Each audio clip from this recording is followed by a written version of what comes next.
Ancient ഹിസ്റ്ററിയിൽ stone age എന്ന് പറഞ്ഞിട്ടുള്ള ടോപ്പിക്കാണ് ഇപ്പോൾ ഞാനിവിടെ ജസ്റ്റ് എടുക്കാൻ വേണ്ടി പോകുന്നത്. ഓക്കെ, സ്റ്റോൺ ഏജ് ടോട്ടൽ 4ആയിട്ട് നമുക്ക് ഡിവൈഡ് ചെയ്യാം. ബട്ട് ബിഫോർ ദാറ്റ് കുറച്ച് കോൺസെപ്റ്റ് ഞാൻ പറഞ്ഞുതരാം, എന്നിട്ട് നമുക്ക് സ്റ്റോൺ ഏജിലേക്ക് ആക്ച്വലി പോവാം. Just give me some time. Okay, fine. Stone age actually നമുക്ക് 4ആയിട്ട് ഡിവൈഡ് ചെയ്യാം. 1, 2, 3, 4.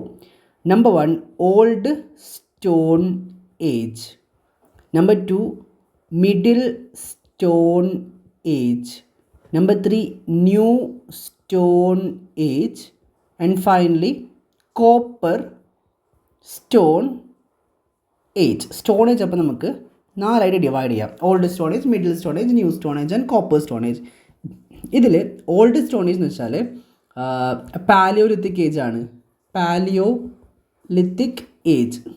പാലിയോ എന്ന് വെച്ചാൽ ഓൾഡ് എന്നർത്ഥം, ലിത്തിക് എന്ന് വെച്ചാൽ സ്റ്റോൺ എന്നർത്ഥം. അപ്പോൾ palaeolithic old stone age. Middle stone age. Middle എന്ന് വെച്ചാൽ മീസോ എന്ന് നമുക്ക് പറയാം. ഓക്കെ, മീസോ എന്ന് വെച്ചാൽ മിഡിൽ എന്നാണ്. മിഡിൽ എന്ന് വെച്ചാൽ നമുക്ക് മീസോ എന്ന് പറയാം. Middle stone age, meso lithic age. ഇവിടെ ലിത്തിക് എന്ന് ഉദ്ദേശിക്കുന്നത് സ്റ്റോൺ എന്നാണ് ആക്ച്വലി. ഓക്കെ, എല്ലാ സ്ഥലത്തും ലിത്തിക് എന്ന് ഉദ്ദേശിക്കുന്നത് എന്താ? എല്ലാ സ്ഥലത്തും ലിത്തിക് എന്ന് ഉദ്ദേശിക്കുന്നത് സ്റ്റോൺ എന്നാണ്. ഓക്കെ, അപ്പോൾ ലിത്തിക് ഏജ് എന്ന് വെച്ചാൽ സ്റ്റോൺ ഏജ് എന്നാണ്. കോപ്പറിന് നമ്മൾ ചാൽക്കോ എന്ന് ഇവിടെ പറയും. അപ്പോൾ ചാൽക്കോ ലിത്തിക് ഏജ്. ന്യൂ സ്റ്റോൺ ഏജിന് നമ്മൾ നിയോലിത്തിക് ഏജ് എന്ന് പറയും. അപ്പോൾ സ്റ്റോൺ ഏജ് ആക്ച്വലി 4ആയിട്ട് ഡിവൈഡ് ചെയ്യാം. Old, middle, new and copper stone age. അടുത്തത് 3 കോൺസെപ്റ്റ്. പ്രീ ഹിസ്റ്റോറിക് എറ,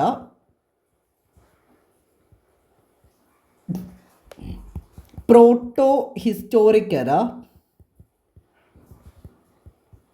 ഫൈനലി ഹിസ്റ്റോറിക് എറ.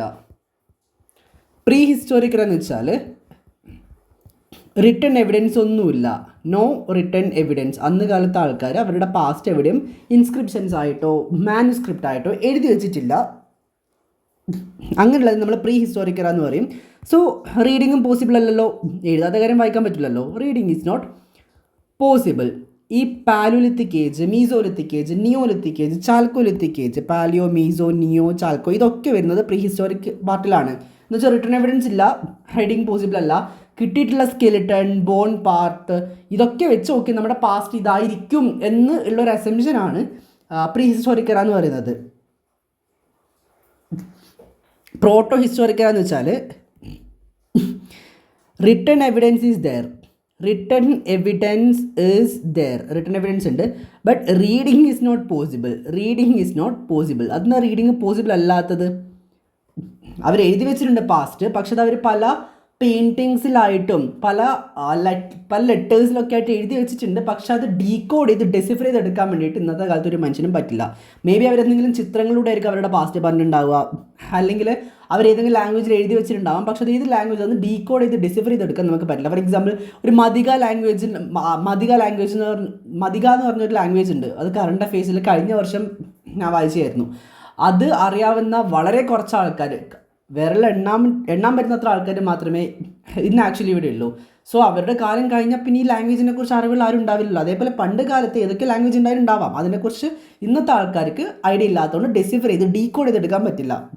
ഓക്കെ, ഹിസ്റ്റോറിക് എറ എന്ന് പറയുന്നത് written evidence is there, reading is possible. എഴുതി വെച്ച language may be Sanskrit, Tamil, Prakrit, decipher ചെയ്തെടുക്കാൻ പറ്റുന്ന ലാംഗ്വേജിലാണ് എഴുതി വെച്ചിട്ടുള്ളത്. ഡെസിഫർ ചെയ്തെടുക്കാൻ നമ്മളെ കൊണ്ട് പറ്റുന്നുണ്ട്.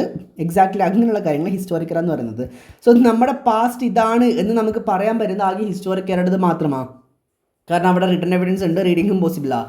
പ്രീ ഹിസ്റ്റോറിക് എറ, പ്രോട്ടോ ഹിസ്റ്റോറിക് എറ എന്ന് പറഞ്ഞ് നോക്കി ഇതായിരിക്കാം പാസ്റ്റ്. എക്സാക്ട്ലി അറിയില്ല, ഇതായിരിക്കാം. ആ ഒരു അസംഷനാണ് പ്രീ ഹിസ്റ്റോറിക് എറ ആൻഡ് പ്രോട്ടോ ഹിസ്റ്റോറിക് എറ. പ്രീ ഹിസ്റ്റോറിക് എറ എന്ന് വെച്ചാൽ മേ ബി ഇതാവാം, റിട്ടൺ എവിഡൻസ് ഇല്ല, റീഡിങ് എവിഡൻസ് ഇല്ല. പ്രോട്ടോ എന്ന് വെച്ചാൽ റിട്ടൺ എവിഡൻസ് ഉണ്ട്, പക്ഷേ റീഡിങ് പോസിബിൾ അല്ല, മേ ബി ഇതായിരിക്കാം, അത്രയേ ഉള്ളൂ.